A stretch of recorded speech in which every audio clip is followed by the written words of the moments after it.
Unprovoked and unexplained, NATO Secretary-General's assessment of Russia's military build-up on its border with Ukraine. The alliance has made it clear it considers Kyiv to be a highly valued partner. But just how far is NATO prepared to go to protect its mutual interests? Well, let's get more now on what's likely to have been said in the corridors of power at that conference in Riga. Jamie Shea is the former Deputy Assistant General Secretary of NATO. Thanks for taking time to speak to us here again on the programme. Are we in a different place right now? Of course, tensions have been ratcheting up for years, really, if not months.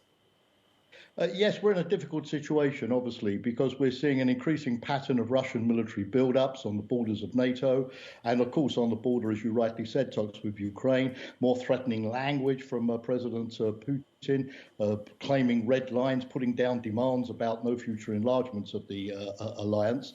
And Russia is demonstrating that it has the capabilities to move into Ukraine very, very quickly. That's not to say that Putin is going to do that. We don't really know what his intentions are. But yeah, worrying times for NATO, and it means that NATO now is in this constant sort of cycle of every 6 months having again a major potential crisis with Russia and having to learn to sort of deal with these crises, as last March when Russia also had a similar big military build-up on the border with Ukraine, learning how to deter Russia and, of course, to de-escalate these crises, because that's the key thing, to de-escalate.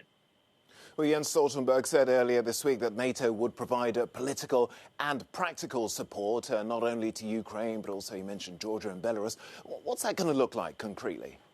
Well, NATO has been giving Ukraine a lot of assistance for several years. For example, next year, already 12 multinational military exercises with Ukraine have been announced.